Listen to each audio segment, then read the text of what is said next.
திருவண்ணாமலை தேரடி வீதியில் மண்டை ஓடுகளோடு 2 மணி நேரத்திற்கு மேலாக நிறுத்தப்பட்ட காரால் பரபரப்பான சூழல் நிலவியது. அந்த காட்சிகளை பார்க்கலாம். அதை பார்வையிட்டு பெரிய ஒரு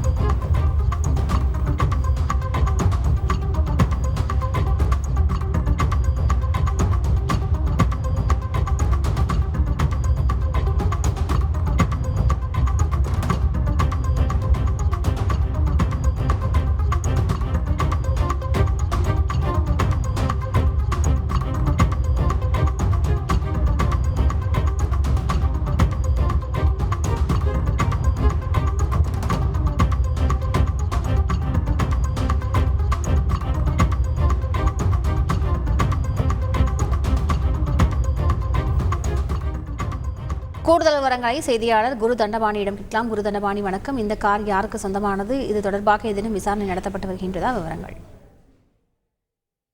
நேற்று மாலை திருவண்ணாமலை தேரடி வீதியில், அதாவது திருவண்ணாமலை அண்ணாமலையார் திருக்கோயிலுக்கு அருகில் ஒரு கார் ஒன்று நிறுத்தப்பட்டிருந்தது. அந்த காரில் மண்டை ஓடுகள் அங்கங்கே இருந்த நிலையில் பொதுமக்கள் அச்சமடைந்து இது குறித்து திருவண்ணாமலை நகர காவல் நிலையத்துக்கு தகவல் அளித்தார்கள். குறிப்பாக நினைத்தாலே முக்தி தரும் திருவண்ணாமலைக்கு அனுதினமும் பல லட்சக்கணக்கான பக்தர்கள் சாமி தரிசனம் செய்ய வெளி மாநிலங்கள், வெளி மாவட்டங்கள் மற்றும் வெளிநாட்டில் இருந்து பலர் வருகிறார்கள். குறிப்பாக திருவண்ணாமலையில் சாமி தரிசனம் செய்துவிட்டு 14 கிலோமீட்டர் கிரிவலம் மேற்கொண்டு செல்வது அவர்களது வழக்கமாக உள்ளது. இந்நிலையில் திருவண்ணாமலை மற்றும் கிரிவல பாதையில் சாதுக்கள் அதிக அளவில் தங்கியுள்ளார்கள். குறிப்பாக கடந்த சில பௌர்ணமிகளாகவே அகோரிகளும் சாதுக்களும் அதிக அளவில் கிரிவலம் மேற்கொண்டு வருகிறார்கள். இந்நிலையில் ஒரு அகோரி திருவண்ணாமலை முருகர் தேரடி வீதியில் முருகர் தேர் அருகில் தனது காரை நிறுத்திவிட்டு அண்ணாமலையார் கோவிலில் சென்று சாமி தரிசனம் செய்துள்ளார். அப்போது அந்த கார் 2 மணி நேரமாக அந்த தேரடி வீதியில் நின்ற போது அதில் உள்ள மண்டை ஓடுகளை பார்த்து பயந்த பொதுமக்கள் காவல்துறையினருக்கு தகவல் அளித்தார்கள்.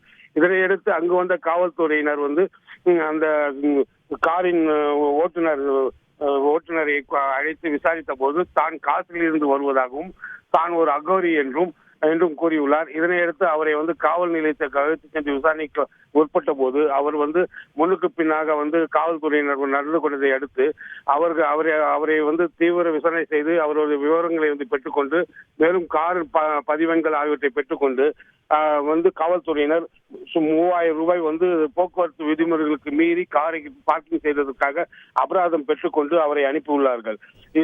சுமார் 2 மணி நேரத்துக்கு மேலாக மண்டை ஓடுகளுடன் ஒரு கார் நகரின் முக்கிய வீதியான தேரடி வீதியில் இருந்தது பொதுமக்களிடையே மிகப்பெரிய அச்சத்தை ஏற்படுத்தியுள்ளது.